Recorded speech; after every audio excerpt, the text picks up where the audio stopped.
Welcome, everyone. Let's go ahead and get started. Welcome to Committee 100's The Perpetual Foreigner Stereotype New Data on Asian American Experiences webinar. A little bit of background on Committee 100. Committee 100 is a 501c3 nonprofit. It was founded 36 years ago, and its mission remains unchanged, and it is to promote the full participation of Chinese Americans in all aspects of American life and advance constructive relations between US and Greater China. So, some background on the Chinese American Survey Initiative. This is our third annual State of Chinese American Survey. We conducted the first one in 2022 and the second in 2024. And the purpose of it is to gather accurate, comprehensive data on Chinese Americans that can inform policymakers and the public about diverse opinions, perceptions, and needs of Chinese Americans across the country. Our hope is that we can develop timely, responsive policies, programs, and services that address those needs. What makes this particular survey unique is that it's the only national survey large enough to disaggregate Chinese American data by age, gender, and other key factors that broader Asian American surveys often overlook. For the first time, the study reached beyond the Chinese American population to survey the general American public and to gauge public perceptions on issues that directly impact many Chinese Americans.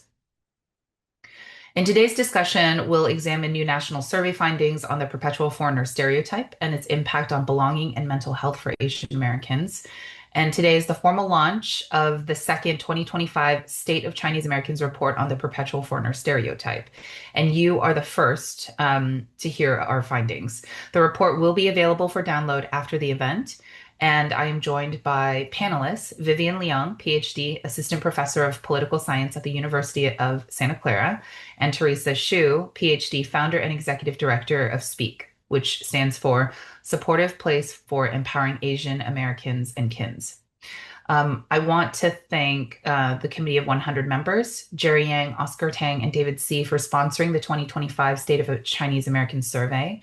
And a thank you to the State of Chinese American Survey Initiative Advisory Group, which consists of Gordon Chang, Daphne Kwok, and Jeremy Wu for their indispensable guidance and support. A couple of housekeeping items. We encourage participation in live polls and submit questions throughout the webinar using the Q&A box. And the panel will address audience questions later in the program. So please feel free to submit them as we go. And post-survey, a post-event survey will appear in your browser at the end. And feedback is always greatly appreciated to improve these going forward. And last but not least, the event is being recorded and will be available on C100's website and YouTube. So with that, I'd like to welcome Vivien Leung, Assistant Professor of Political Science at the University of Santa Clara, to present the survey findings from the State of Chinese Americans 2025 survey. Thank you so much, Katie, and thank you to C100 for putting on this event. I am so excited to share with you all the findings on the State of Chinese American survey in 2025. I will be focusing mostly on stereotypes and discrimination in Asian America throughout this report. And of course, any questions, please put them in the Q&A, and let me get started. So just to kind of give everybody a lay of the land of our survey. So the goals, of course, like Katie mentioned, are to understand the public's perceptions and opinions of Chinese Americans and Asian Americans more broadly. So the data collection was done through NORC's Amplify, AAPI, and Ameris Speak panels. This survey was fielded in June of 2025 with a sample size of about 2,021 participants. So I want to get into the survey findings and talk to you today about exclusion in Asian America and Chinese America, and especially about how these sorts of, interpersonal kind of feelings of exclusion and discrimination impact not only, civic engagement among Asian Americans, but also, our mental health and well-being. So I want to start with an audience question, and please take a few seconds to think about this. So before I get into the survey results, I want you, audience members, folks, to think a little bit. What percentage would you say do you think that Asian Americans report facing discrimination due to their race, right? So in a given month, how much discrimination or how many folks do you think are reporting that they experience this kind of exclusion on behalf of their race? So I'll give folks a few minutes.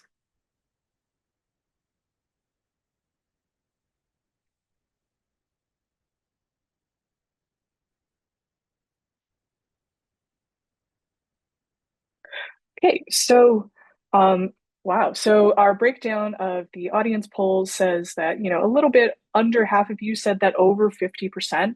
About a quarter of you said maybe about 40%. So if you were in the category of folks who said over 50%, you are correct. In our sample, we found that more than half of Asian Americans in a given month regularly experience some form of everyday discrimination.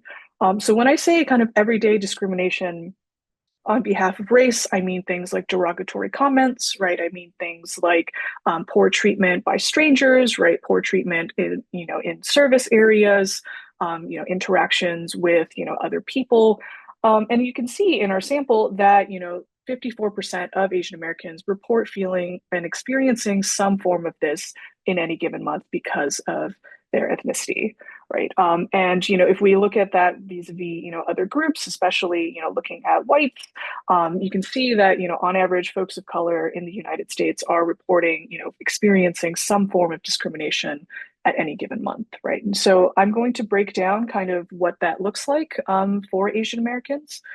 And so what we find is that the most common experience of exclusion for Asian Americans is, a question of, that some of us may be familiar with, which is, the question of, but where are you really from? Right. And so in our sample, 55% of Asian Americans reported fielding questions, about, okay, so where are you actually from? Right. Or they were assumed to be, non-English speaking. Right. So we found this to be a unique experience among Asian Americans, right? It's that Asian Americans in general are reporting a lot of this kind of interaction on a given month. And so, when you have a group that, the bulk of the exclusion is based on assumed foreignness, this also impacts Asian Americans a little bit differently, right? As we'll see in the next couple of slides. But for now, what I want you to think a little bit about is, we just mentioned that, over half of Asian Americans report some form of everyday discrimination in a given month. And I want you to think a little bit about, when we break down who reports feeling this kind of way, do we think US-born Asian Americans experience this more, or do we think foreign-born Asian Americans experience this more? So I want to take a little bit and just think on that for just a second.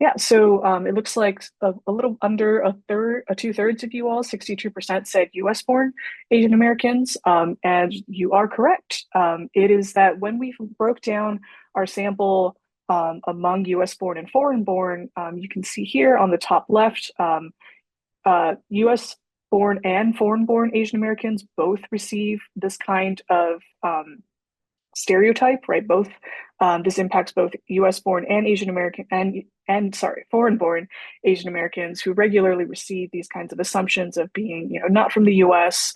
And also limited English speaking. And we can also see that when we look at Latinos and African Americans, for instance, right, this isn't quite the same trend that we're seeing, right? It looks like for Asian Americans, regardless of nativity, folks are receiving this kind of treatment or these kinds of comments, in a given month, right? And we can see those numbers are a lot more stable, right? So this means that both US born and foreign born Asian Americans regularly get assumptions about being foreign, regardless of, whether or not they were actually born in the United States. And so you can imagine, as folks, especially for folks who are US born Asian Americans, right, regularly being treated or assumed that you are not from here and that you are not, part of the United States. Um, has long-term and kind of disparate impacts, right, as we get a little bit more further downstream, right. For US born Asian Americans in particular, these experiences of being a foreigner lead folks to feel a lot more alienated, right, and a lot more isolated, leading them to feel a lot less belonging in the United States, right. And so this is a point I really want to hammer home. For US born Asian Americans, those who regularly face these kinds of assumptions of being foreign are, feel three times more likely that they do not belong in the United States, right? And so if we think about, if somebody feels like they do not belong in the United States, right, what motivation would they have to participate in civic and social life, right? What kinds of motivations would they have or interest, right, to be involved in politics? If you think back to the previous slide, like I mentioned, this is a phenomenon that uniquely affects Asian Americans, regardless of nativity, right? And so you're you're kind of getting into a scenario where, regardless of length of time spent in the United States, regularly feeling like you do not belong, right? And so I'll talk a little bit towards the end about kind of what the research shows that has an impact on in terms of, political and social engagement.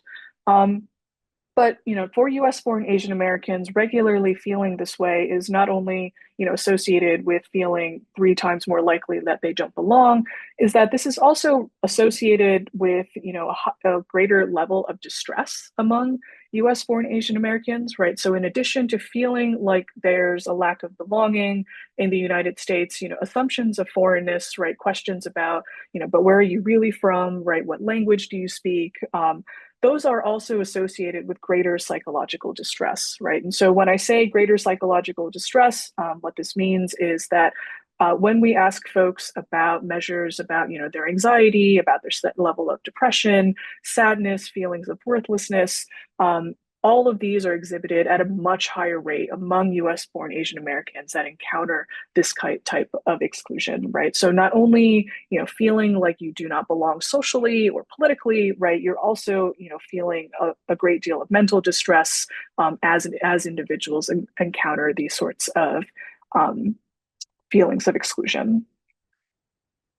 So next, let me kind of talk a little bit about what this does, right, to an individual, right? So we know from research in political science that experiences with interpersonal, so person to person, so things like rude comments on the street, seemingly benign comments by other people, can lead individuals to withdraw from political life, right? Um, we know for a fact in political science research that a low sense of belonging, right? So feeling like, other people do not see you as American, feeling like you yourself, despite being, born in the United States, don't belong, also has, downstream effects when it comes to civic life, right? So we know for a fact that this leads to lower turnout in elections, right? So in the past election cycle, about 58% of Asian Americans voted, compared to about 70% of white voters. Um, Asian American turnout is something that is predicated, turnout of any kind, right? Feeling like like your vote matters, feeling political efficacy. All of that is really tied into how whether or not you feel like you have a place, right, in the United States. And so we can see how cycles of exclusion also contribute to lower turnout rates among Asian Americans, right? Because if you feel like you don't belong, what impetus do you have to participate in civic life? This also has effects not only on presidential vote and turnout in elections, which are really important, but also on representation, right? Asian Americans are chronically underrepresented in local, state, and federal office, right? Those numbers are increasing over time. But when you look at the fact that Asian Americans are about 7% more or less, right, of the population, we only represent about two and a half, not even 2.5% of political offices held nationwide, right? And so, not only are you getting kind of withdrawal from the public in terms of voter engagement. You're also getting withdrawal from, folks who don't feel like they want to run for office, right? Feeling like, again, if you don't belong, if you feel like other people do not accept you in the United States, if you feel like you are an outsider, right? What impetus would you have to try to run for office, try to kind of engage in public life, right? And so all of this, right, creates a feedback loop that we know for a fact also leads to a lack of responsiveness from other elites, right? So when we are looking at, when we're asking Asian Americans, have you been contacted by parties or candidates in an election cycle, right? That number is extremely low. And so again, if elites are seeing that Asian Americans are not responsive or not very, likely to vote and also, not likely to run, right? This again, all of this kind of contributes to a cycle of exclusion that further kind of self-perpetuates, as Asian Americans become, as Asian Americans continue to grow in this country. Right? So I want to end kind of this really quickly with some big takeaways. That the first is that Asian Americans, contrary to myths about our place in American society, regularly face exclusion in their lives, right? So again, the number is about a little over half report at that in any given month that they receive these sorts of exclusionary comments, right? And this exclusion is largely predicated around assumptions that that Asian Americans are forever foreign, right, and that they are limited English speaking and or not from the United States. And this, contributes not only to greater mental distress among Asian Americans, but also less political engagement, right? Which in turn also feeds into less engagement from elites, right? So again, all of this kind of self-perpetuates into a cycle where Asian Americans receive this kind of exclusion, societal level exclusion, that leads folks to be a lot less, withdrawal, to be more likely to withdraw from public and civic life. And contributes to all of these, factors downstream, right? So I will stop the presentation here. Next, I would like to introduce our other panelists. Teresa Hsu, founder and executive director of SPEAK, which stands for Supportive Place for Empowering Asian Americans and Kids, and Katie Soo again, who is the board chair of the Asian Society of Southern California and the trustee of Asia Society Global Board, to join me in our discussion. Thank you, Vivien. That was a very in-depth presentation. So what I'll do is I'll kick off with a question for the both of you, just to get the conversation started.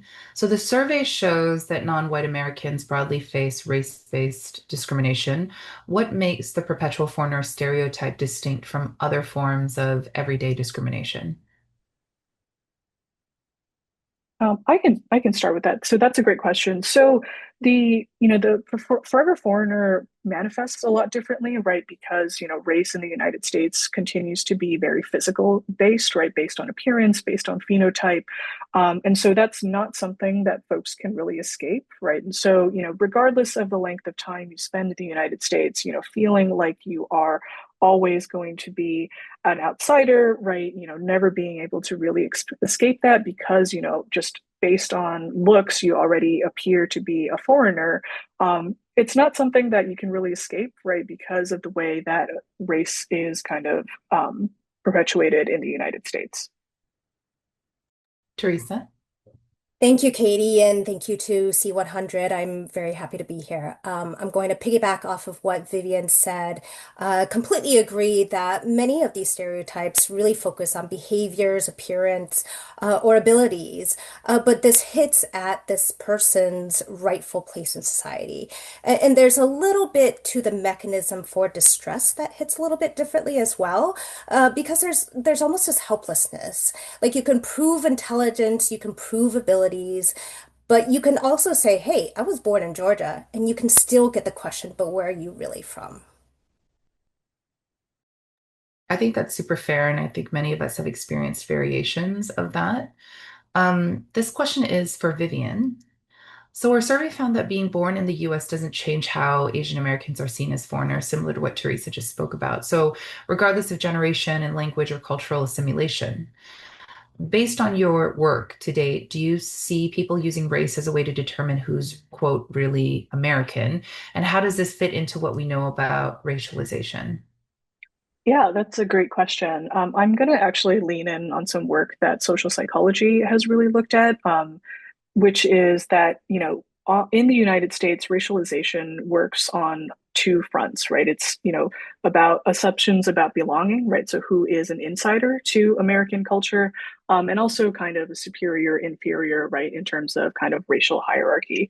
So Asian Americans, fit into the American racial system a little differently than that of Blacks, right? So Asian Americans are simultaneously valorized, right, as this like model minority who has a lot of income. We're all going to college. We're getting these well-paying jobs. But despite that valorization that some groups may prop us up on, we're seen as perpetual foreigners who can never actually fully belong in the United States, right? And so, not only do you have like this group that's seen as like, okay, yeah, you are, a model minority, that's great.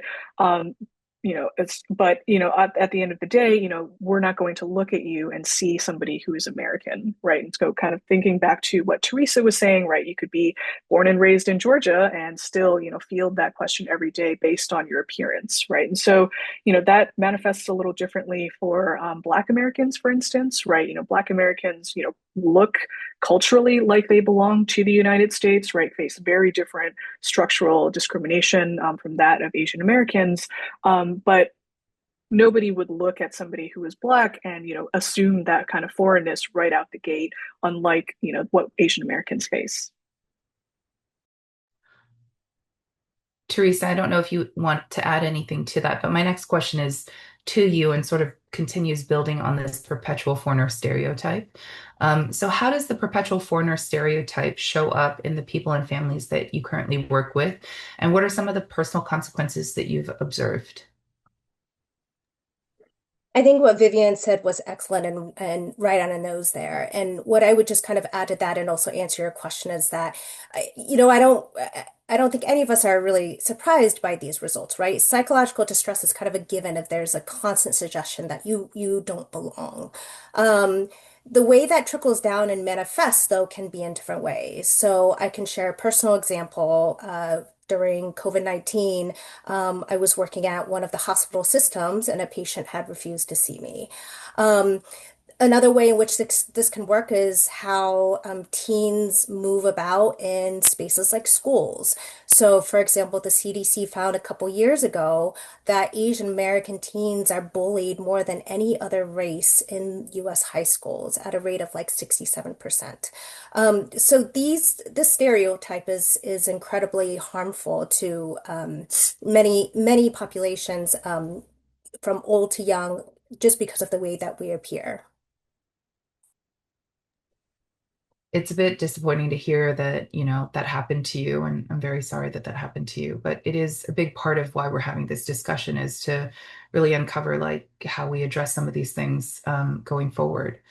So for Vivian, from your research, how does the perpetual foreigner stereotype show up and actualize in the policy realm? Yeah, that's a great question. So I'm going to take us a little bit on to kind of a history lesson for a second. The most, obvious manifestation of this, right, was the Chinese Exclusion Act, which to this day continues to be the only piece of legislation passed by Congress that specifically highlights a racial or ethnic group for exclusion in the United States, right? This was, of course, you know, uh, also followed by, previous legislation that excluded at first like Asian women, right, from immigrating to the United States under the assumptions that these were folks who wanted to engage in kind of quote unquote deplorable behaviors.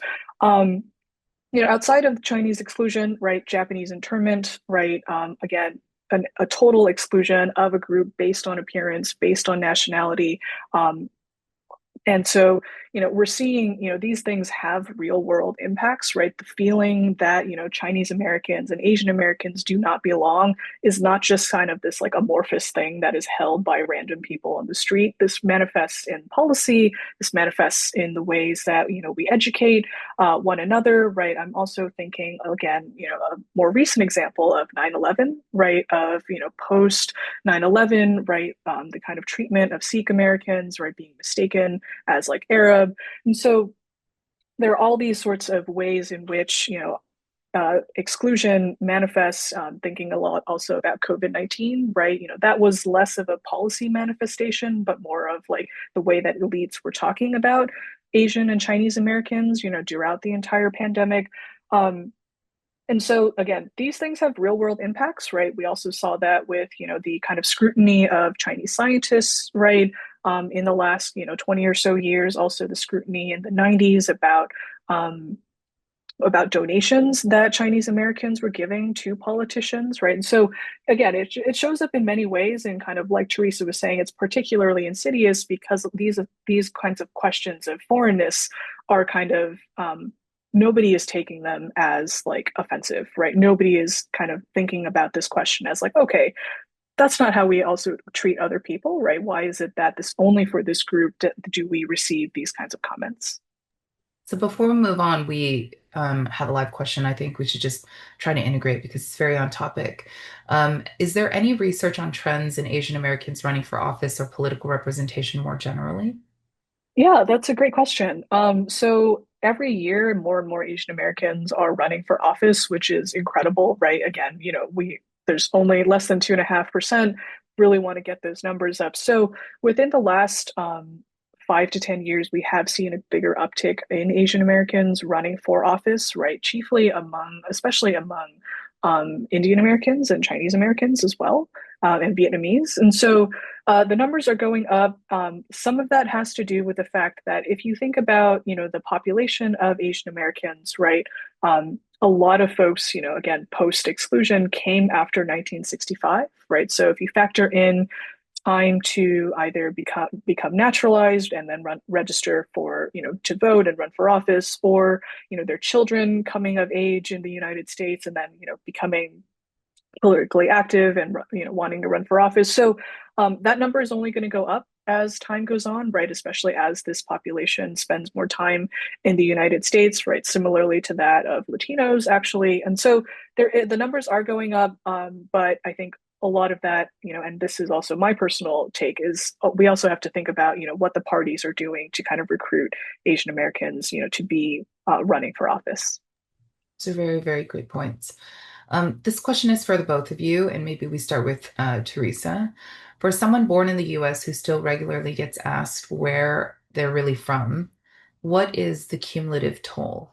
It's a really interesting question because one of the things about psychology is that it's fairly white and Eurocentric. And so these types of questions aren't very well researched. Um, we know kind of anecdotally, as a practicing clinician, that the cumulative toll, it's cumulative. It adds up. That distress adds up. But things like, for example, racial trauma, which captures that continuous cumulative toll, isn't even in the psychological diagnostic manual. Um, there's things like PTSD, post-traumatic stress disorder, but that suggests something a little bit more discrete, and it doesn't quite capture something like racial trauma. So, unfortunately, even though the community is aware of how harmful this is and how this can manifest in more severe ramifications, within the psychology community, it's still got to catch up. It still doesn't have enough information to say, well, how depressed do people get? How severe does this occur? Because it's not even recognized in the diagnostic manual right now. Vivien, is there anything you want to add to that? Yeah, so when we're thinking about kind of cumulative impacts, and I'm going to speak kind of for politically, it's a little bit of, a kind of chicken or egg problem, right? You have a group that elites are already not contacting, right? So Asian Americans report the least levels of contact, whether that's, a postcard or a call or text from politicians, right? And so on one hand, we have elites who do not see Asian Americans as a group that they need to be responsive to, right? And so that feeds into Asian Americans again, feeling like, okay, if elites aren't interested in my community, if my community, if other members, outside see me as an outsider, right? What is the point in casting a ballot, right? Casting a ballot in the United States is quite difficult, right? If we think about all the steps somebody has to go through, right? It varies state by state. There's a lot of, different hoops somebody has to jump through on top of already also being politically interested. And so this kind of, again, just leads people to disengage already, right? Voter turnout in the United States is already quite low relative to other countries. And so if we're, an electorate, if elites also see us as an electorate that is not responsive, that does not go out to go to the polls, they also have less incentive to be reactive to our issues, right? We saw that a lot in COVID-19 with the way that a lot of politicians took a lot of time, right, to really fully condemn, the language and rhetoric around COVID-19, about, the the Kung flu, right, all these sorts of things. And so it's a bit of a chicken and egg problem, and they only really feed into each other and kind of contribute to this kind of cycle of exclusion. That makes sense. So this question is for Teresa. It came in live, so let's go through it. Do you see any differences in the prevalence or kinds of stereotypes and discrimination directed at Asian Americans by gender or age? It's a great question. And I actually see more differences in terms of the perception rather than how those experiences are directed. So, what I often see is that younger people recognize that there's discrimination occurring, whereas some of your less acculturated, and by acculturation, I mean familiarity, adaptation to American culture. So those who are a little bit less adapted. So those less acculturated and sometimes who are of an older generation might not perceive as much of that discrimination. Now, whether that's because a younger generation is more out and about, whether it's because we bring so much attention to it and they can name it, I don't know why. There is some research on that. There again isn't enough. But those trends are generally what we find. And then Vivien, is there anything you want to add to this? Yeah, so in terms of kind of obviously there's not just racial stereotypes, there's also sexual stereotypes, right? So gender-based stereotypes are and also impact Asian American candidates really differently, right? So sometimes when we're looking at kind of experiments where people are trying to pick and choose candidates, Asian American male candidates are seen, as less masculine, right, as like less, powerful, and Asian American female candidates, face, not only again that racialized sexism, but that sexualized racism as well. Okay. So let's keep moving along to the questions. And then again, as live questions come in, I will move them into the discussion. So based on a lot of these findings, let's look forward a bit. What is the one thing policymakers should change about how they approach Asian American communities? And we can start with Vivien, and Teresa, please feel free to chime in. Yeah, so I feel like I say this each time, every time somebody asks me about policymakers and Asian Americans. The first step is really to reach out, right? There are already pre-existing organizations in Asian American communities that are ready to, to be active and ready to kind of, make sure that Asian Americans are involved in these kinds of political conversations. And so I think the first step, right, again, is to, again, just broadly reach out, right? Broadly talk to this community, talk to us, in town halls, really kind of show that kind of good faith effort, right? Because I think, it's just completely lacking in a lot of spaces, even in predominantly Asian American, places like New York and California.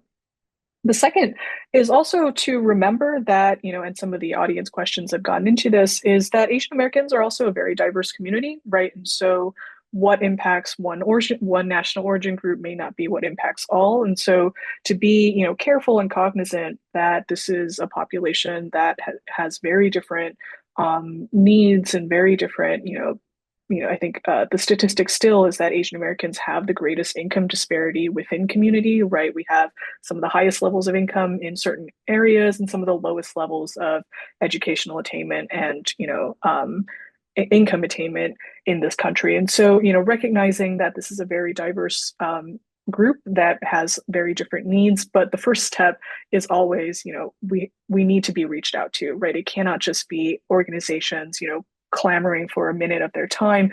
Politicians really need to, again, go back to that good faith effort of reaching out to communities and community leaders. Teresa, is there anything you want to add to that? Yes, I would definitely agree with everything that Vivian has said. And, there's a lot of overlap. What Vivian and I have found is that there's such a parallel process between two vastly different fields. Just as Vivian's talking about how little attention has been given to this, how there isn't enough political participation, how there isn't enough attention. It's the same thing in psychology. I've mentioned that in the field of psychology, it's very Eurocentric, right? So all interventions, initiatives, treatments, they're really all geared towards a small part of the global population, right? So research calls this population weird. I did not come up with this acronym, but it stands for Western, educated, industrialized, rich, democratic. And so a lot of the psychology literature is catered for this weird population, but the global majority, which is over 80% of the population, is not weird. And so the challenge is figuring out, not just for policymakers, but also for, even us as individuals, um, having this, what Vivian was referencing, this cultural humility, this cultural responsiveness, acknowledging that not everybody knows everything, and it's up to us to figure out how to learn and advocate so that we're all progressing in this shared movement towards change. So let's go a little bit further into that because the next question, I think, is really something I'd love to hear your opinion on. What are community organizations, mental health organizations, and advocacy organizations doing to address the perpetual foreigner stereotype as a structural issue rather than individual incidents? What more needs to be done? So I could go on for maybe another 3 hours around this question, but I'll narrow it down. And I will say, I again emphasize that cultural humility and the cultural responsiveness. As much, and I'm seeing some of this in the comments as well, that while we as an Asian group have shared themes and shared cultural nuances, there are a lot of differences even amongst the different subgroups. And so it is really important to be responsive to both differences and our shared needs. Um, I think a lot of this can also be around, a lot of the work can be around advocacy as well. So understanding even that example that I gave around racial trauma. Part of the challenge is that if something is not in our diagnostic manual, there are fewer research dollars given to study it more. So it's cyclic here, right? So we don't have a lot of research on it to begin with. We don't have a lot of research on racial trauma specifically to begin with. And so then we can't make it into the diagnostic manual. But because we can't make it into the diagnostic manual, then we can't get more research based on it, right? So those types of bringing attention to all of those types of things is incredibly important. And I would say that as kind of a first step to all of this. The other piece around this is because of the association with psychological distress. We also have to acknowledge that there's such huge stigma in the community, and the public shame, losing face, or, whatever variation of that for the different cultures. We all have some sort of public shame, cultural variant here. Um, that has to be changed. We've got to normalize this idea of seeking help when there's psychological distress. It isn't weak. It's not that somebody wasn't able to handle something. It's that we've got this larger environmental stressor that's impacting us. It's not a reflection of, your family. It's not a reflection of a poor upbringing. Asian and Asian Americans actually have a very poor mental health literacy. And so I think even with mental health organizations and advocacy is trying to just normalize, hey, it's okay to seek help, especially when you've been essentially the victim of something like this. So all of that is really important work that needs to be done. I agree. And I do think that a commonality in a lot of these panels and discussions that I've been a part of historically, it's always just around normalizing the conversation and the topic and making that a part of the general sentiment before you can actually build on top of it. This question came through the live questions, so I'm going to hand this one to Vivian. Has any study been performed about the effort of the lack of omission in U.S. education of the role of Asian Americans in the history, growth, development, politics, culture, society, and education across the whole history of the U.S.? Would that make a difference if the U.S. population as a whole was aware of this? Yeah, so that is a great question. Thank you to the person who submitted that. So the question is always around, ethnic studies, right? It's about the role of ethnic studies in our history, right?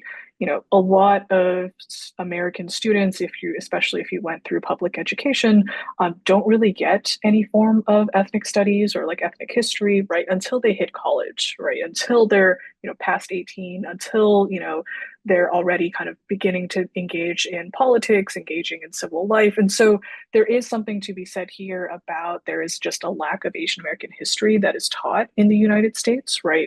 There is a fundamental kind of disconnect where, to other Americans, it feels like Asian Americans don't have history here, right? That we haven't, that we're barely kind of talked about when we talk about railroad expansions, right? Like there's like kind of like a brief chapter in our kind of like elementary school textbooks about the railroads, maybe something a little bit about internment, but that's really it. And if we're lucky, we start to talk about the Vietnam War, right? And so there's there is something to be said here about like there is a lack of awareness among Americans about kind of just like the long history that Asian Americans have played in this country, right? Not just in the West Coast, but throughout the East Coast and things like that. And so what I get in a lot of classes is that folks telling me kind of like the audience members said like they didn't know about this right until they were like late in college or that they did reading for fun laterwards. And so I think that early civics education and early history education would really have a big impact on these kinds of feelings of belonging, right? It's different if we're seeing, people like you in a textbook, right? It's different if you see as a 5-year-old, oh, somebody who looks like me is participating in this historic event, right? And so that kind of strengthens a person's ties to this country, right? It strengthens your kind of sense of belonging here. And so there are some states that have made kind of K through 12 ethnic studies a requirement moving forward, right? I believe California is one of those. But I think there is something fundamentally lacking in the way that we teach civics and history to our young kids. Public school kind of treats history as this kind of like esoteric thing that happened a long time ago and like does not really kind of connect that to some of the issues that we may be having right now, right? So I do think it would make a strong difference, not only just for other groups in the United States, but also just for Asian American kids, right? To see themselves represented in this way, obviously, will have long-term impacts. I would agree. And it's very powerful to be able to see yourself represented in the fabric and history of a country that you're a part of. Teresa? If I may just add to that, I don't know that we can evaluate what would be the impact without it happening, right? We want it to happen first. But there are studies about exposure and exposure to different cultures that really says a lot about decreasing racism and increasing socialization and positive feeling positively about another culture. And so if we can extrapolate that sort of research to something like education, I would expect that it would make a huge difference, right? Because the literature is saying once there's greater exposure to a certain people, then people are feeling less scared, fearful, anxious, negatively towards that group of people. Yeah, it's education. It's being able to have access to that data so that you have something to learn from. So this question is for the both of you. What can Asian Americans do in their communities to help counter the perpetual foreigner stereotype? I can take a start. I think the first thing is really to just, we belong in these spaces, right? We are a part of this country. We belong in town halls, right? We belong at city council. We belong at boards. And so a lot of it really is kind of just being present and open and kind of public facing where you can. Um, and I think that does go a long way, right? It goes a long way when somebody stands, takes a stand and talks about it, either to other people or kind of folks in their community. The second, I would say, and this is a little bit more kind of personal, is that, for a lot of US born Asian Americans, right, we're the ones who have to educate our parents on, civic engagement, right? We're the ones who have to say, like, hey, like, mom and dad, like, you should vote in city council, you should, be participating in these elections. And so I think, kind of thinking back to the other question about kind of, what can societal wise, what can we do to help counter this? I think some of that also is just, we need to be more present at, the polling booth, right? We need to be more present at these sorts of spaces where decisions are being made because, one way or another, we will be impacted by this, right? So I think a lot of it, kind of going back to some points that Teresa was making, is about visibility in these places, right? Like unapologetic visibility here. And also, just addressing it as you see it, right? It's still the case that, being Asian is the butt of a lot of jokes, right? Like Teresa mentioned, there's like over two-thirds of Asian American youth report being bullied, right? And so, see, like pointing that out when you see it, speaking truth to power there and kind of just really making sure that, hey, like regardless of what it is, you belong here. I have the right to be here, just like everybody else does, and nobody can take that from you. Teresa? I think Vivian covered it. I think unapologetically saying that you belong here captures what I would say. I'm a little provocative myself. If I'm asked where I'm from, I tell them I grew up in Georgia, and I don't answer otherwise. That's great.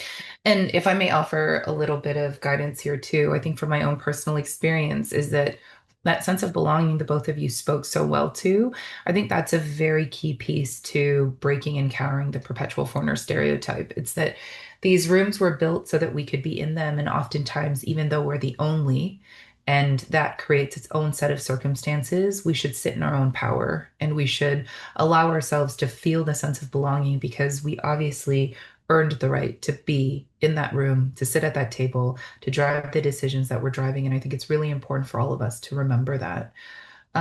Question for Vivien, and this had come through the live questions. Can you speak about the differences in perception of foreignness among foreign-born Asian Americans? I think we touched on this earlier, but maybe just diving deeper into that a little bit. Yeah, absolutely. That's a great question. So we did spend a little bit more time on kind of the impacts of this for US born Asian Americans, right? Kind of that lack of belonging, that kind of withdrawal from civic life. What we found in our findings was, about the same level of foreign born Asian Americans reported these kinds of perceptions. It manifests a little differently, and I'm speaking from kind of my own research, is that foreign born Asian Americans, when they receive these kinds of comments, they're like, well, yeah, I am foreign, right? They're like, well, yeah, I was not born here. And so it's a little bit, it's less of a kind of, it's less jarring for folks who are foreign born to receive that question, right? Because it is like, well, at the end of the day, my mom, in fact, was not born in the United States, right? Or my father was not born in the United States. And so that question is gets at less, I think, for a foreign born Asian American's kind of sense of belonging, right? Because they know for a fact that their belonging in the United States is already conditional, right? And it's already predicated on a lot of other factors. And so it's less, it's less kind of it's less of a signal, I think, for foreign-born Asian Americans about exclusion in a way that's different for U.S.-born Asian Americans because for U.S.-born Asian Americans, the question of being foreign,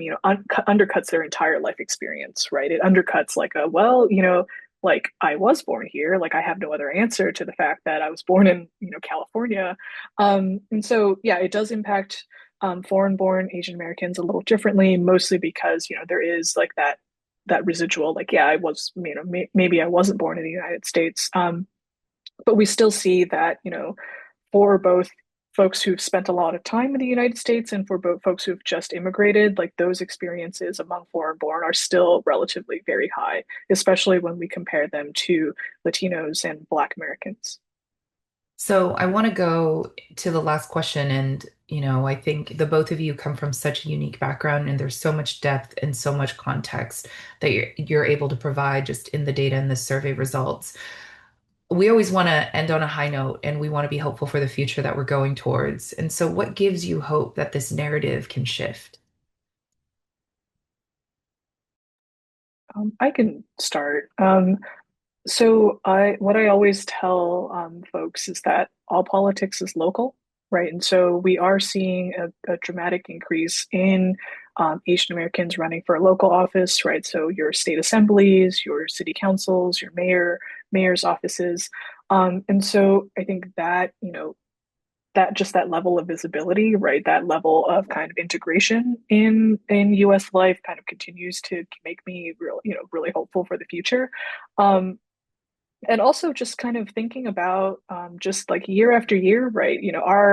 Um, our polling numbers, our turnout numbers are still a little low relative to other groups, but that number does go up each and every year. And so I do think that anything to make it easier for Asian Americans to vote, right? Especially for folks who are limited English speaking, especially efforts that are being made to better translate and provide these kinds of materials that can only be a benefit, right? And so I think what we are seeing is a lot more kind of community-based movements, right? Either, some of that was born out of COVID, some of that is born out of, the current times that we're in. But I do think that, we're at a place where Asian Americans are not turning away from public life, right? They're either engaged, on several issues, or, they're kind of seeing, we're seeing a lot more interest and a lot more uptick, even though, we're kind of, even though we're in interesting times. Teresa? I had a former supervisor who would say, name it to tame it. And I really think that this awareness and labeling it is just this great first step that I've seen. The other thing is that there's this movement recognizing that although we have so many shared themes amongst different Asian subgroups, there is a lot of individuality as well, right? And so we talk about cultural responsive, we talk about cultural tailoring. We also talk about how um, like I was saying, the cultural responsiveness, but also really recognizing that every individual is different. So, for example, with racial ethnic identity models, with acculturation models, those have been criticized for being oversimplified. But the truth of the matter is we need a place to start, right? And so the idea is that if we can really lean into these shared factors just as a starting point, so that we have a stronger base to work from, that can be really incremental in terms of the work that we need done. So this shared recognition that we all face this stereotype, for example, right? So that we're all facing the same thing.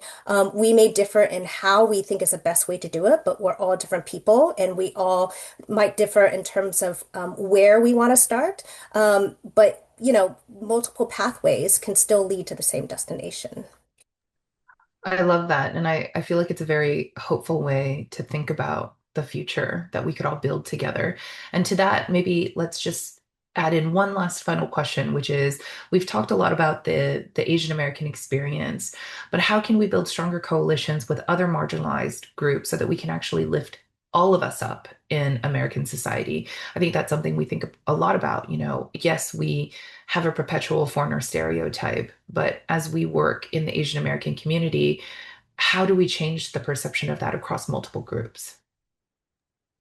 Yeah, so actually going to build off of what Teresa was saying is that, you know, we're all coming at this from very different approaches, right? But I think the one thing to remember is that when other people do well, right, our communities do well as well. And so keeping in mind that, you know, yes, we have unique histories in the United States. Like, yes, each and every community has very individualized needs that are very different from one another. Is that at the end of the day, um, we know for a fact that things like economic security, right, are really important for building cross-cultural and interracial kind of coalitions, right? So remembering that at the end of the day, right, this is, also about class, right, and that this is also a deeply an issue about, who gets access to education. This is deeply also about who gets access to political spaces, and to be able to move up the ladder and kind of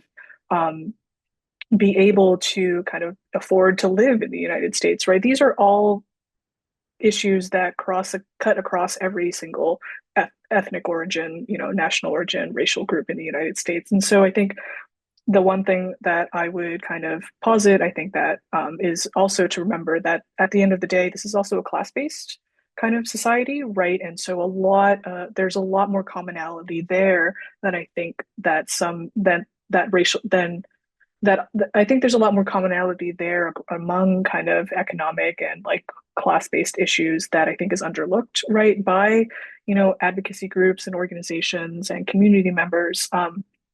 And so I think that is one area that I am seeing a lot more movement on in my own research, which is, groups banding together for things like, rent awareness, right? Or like tenants' rights, things like that. All of these things are cut across multiple groups and have the benefit of being able to bring all these communities together. It's really finding the commonality in the shared experience and then being able to build on that and find solutions together. Teresa, is there anything else you'd like to add to this? I absolutely agree with the shared cultural values. We're not the only group that, shares this value of collectivism. So leaning into some of those shared values can be great. Even something as little as recognizing we're not the only group that takes those Danish butter cookie tins and uses them as sewing kits. Apparently, that's big in the Caribbean as well. But so shared values is absolutely one thing, and just leaning into those cultural values, making sure that if we want people to educate themselves on us, we should do the same for other groups too, right? Understanding what it's like to be in the queer community and how difficult that is, understanding how hard it is for the Black community and some of their history as well. Just two small examples of ways in which we can be good allies. I love that. And that's such a great way to end the panel, which is like having empathy in the shared experience, finding commonality and common language so that we can create a better future together as multiple marginalized groups. So I want to thank truly Vivien and Teresa for taking the time today, sharing your deep experience, going through the survey, and really going in depth on all of these questions. And I want to thank the audience for submitting live questions. Hopefully, we were able to answer as much of them as possible. So with that, I'd like to turn it over to Sam Collette, the lead researcher for the 2025 State of Chinese American Survey, who will give the closing remarks. Thank you. Just some closing remarks. This webinar will be made available on our website and YouTube channel in the next few days. But the findings report is available now, and I believe it will be linked to in the chat. Our next findings report, which will be focused on the model minority stereotype, will be, I believe, sometime in May, but stay tuned for that. We'll be sending notifications via email and our social media to make sure all of you are aware of it. And if your organization is interested in learning more about our findings from our SOCA research, please reach out to us at events@committee100.org. And please feel free to support this work by donating through the link in the chat. And some last things, you'll get a survey when this webinar ends. Now, we couldn't do this research without willing participation from survey respondents. So likewise, we really appreciate your feedback on these events. Thank you, everyone.